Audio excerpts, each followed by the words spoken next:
Okay, so I've got, this is my controller 1, and a regular controller is plugged into port 2. This is going to be my real overclock test here. At least one of them that I can do right now. So I know Perfect Dark, I'm pretty sure, has, if I just limit it to that, the original hardware,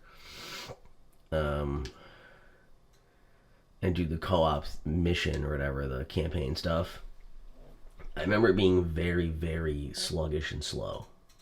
So, if I can recreate that here, then we'll see what it's like when I overclock it. Okay, yeah. We're in different areas. It's like, it's a little chuggy, I guess, but it's not bad, actually. This actually looks like it's working pretty good. But now let's try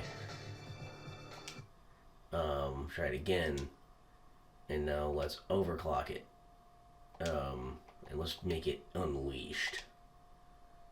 Okay, let's try that.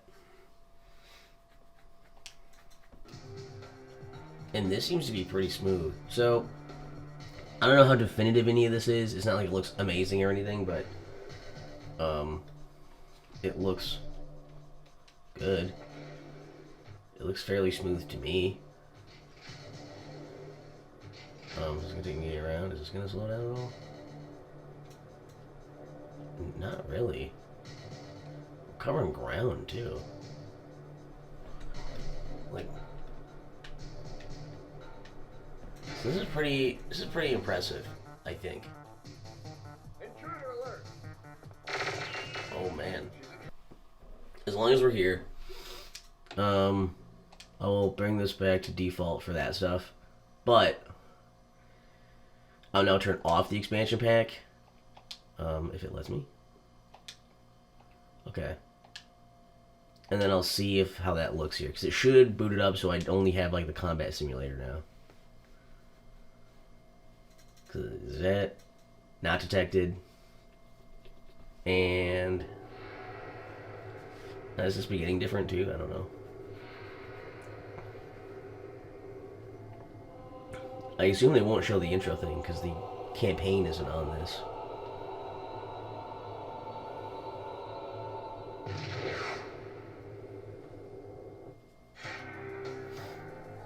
Choose your reality. I go here. I do challenges. Yeah, I can't do... What is advanced setup? Oh. So yeah, you can't do any of that stuff.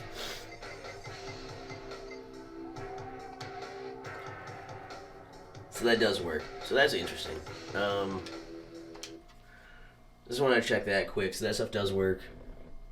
And I think overclocking does help for some of these games. I think the biggest test I'm going to have is going to be Turok 2 when that shows up. So I'll end up maybe putting the best example on the thing. Well, I don't know. I'll put something together for you. Okay, I'm quickly tacking this on here, I guess, because I want to test this part too. So let's do that and then do original hardware. Maybe I'll start with original hardware first, actually, and see what that does. Okay. I think this is noticeable in this menu a little bit. This was a little slower to load this up because there's a lot like that. You see, like this kind of like chugs a little bit over there because there's a lot of animation on that. That took a while to load that up. And let's check it out. If we do configure, I keep hitting the wrong one for that. Hardware. So let's take that off and let's do unleashed. Okay, so yes. Oh, holy shit. Okay, so I do notice that this is way, moving around here is way smoother. Holy shit. The camera's almost going too far over and then it stops and goes back. It's crazy. That's cool. I'll play around with this more. I'll get back to you guys. I want to see, basically I check all my games and then check all my controllers and see how that stuff goes, and I'll report back in another report or something. Another quick addition here. I'm turning this on now, just to give you an idea of how long this takes to boot up. Takes a little bit for it to recognize it. Then it's got the thing where I guess maybe this will depend slightly on your TV, maybe, but I think it'll be blank for this long anyway, because nothing shows up until this.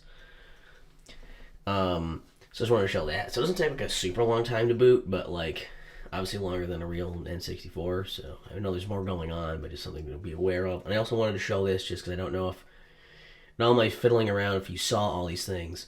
So basically, oops, my controller's not on. There we go.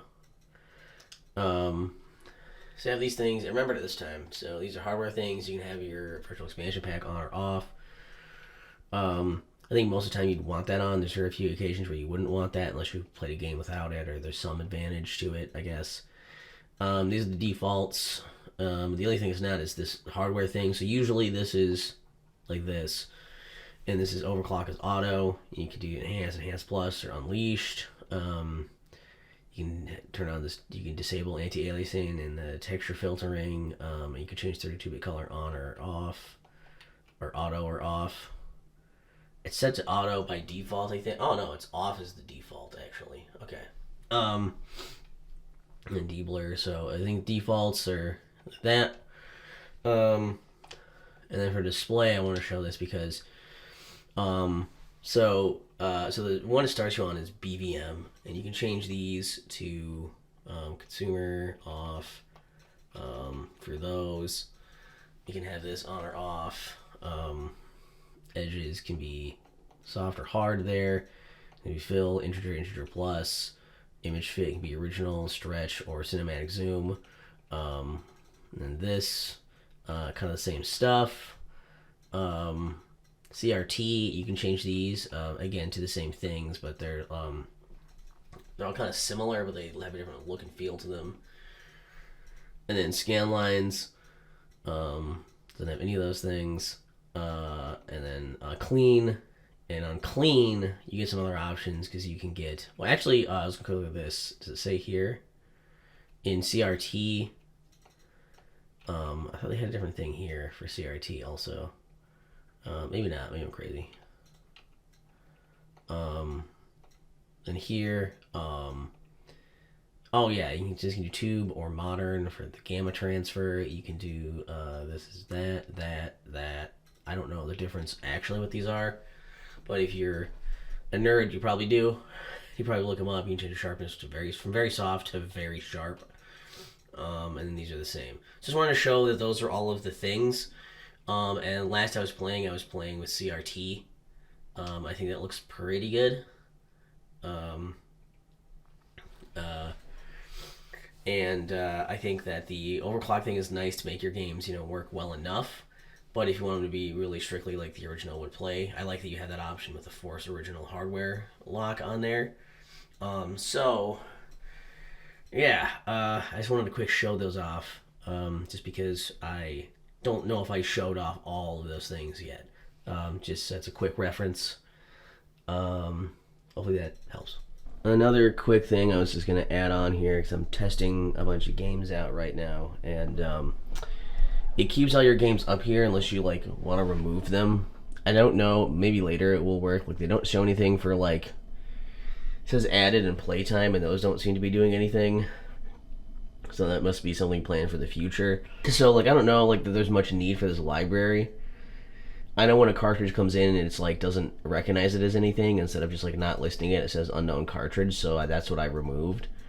But it is kind of handy to have this thing here where you can see if you hit B, it's I have all these things saved down here now. What cartridge do I have in right now? I don't remember. Instead of looking through all of them until that thing lights up on the play cartridge thing, you can just hit B and it jumps right to it. So that's kind of neat. I thought I would just share that quick. So I don't know. There's probably potential for this software to do more once they get the OS running with more features. But so far, I guess it does work. It's just probably some things they could probably add that would make this a little more useful. I don't know.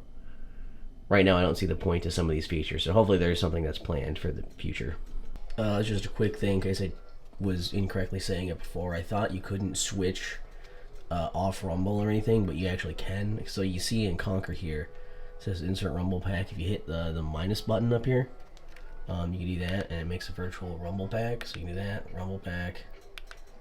So if you do rumble pack there, I guess I don't know if it'll show it on the screen, but like that's how you do it. Is you hit minus on the controller to switch between the two. So you can turn rumble off that way, which I guess I do like that because I don't really necessarily like rumble all that much on every game. So nice to have the option to swap those and know how to do it, I guess. Also, Conquer is the only game so far that it recognized the cartridge, but when I turned it on, it didn't like work right away, so I had to quit and then try it again, and then it worked. But so far, that's the only oddity, so maybe I'll update this if something else happens. But I just want to throw that tidbit in there that I don't remember if I said you can't turn rumble off, but you totally can.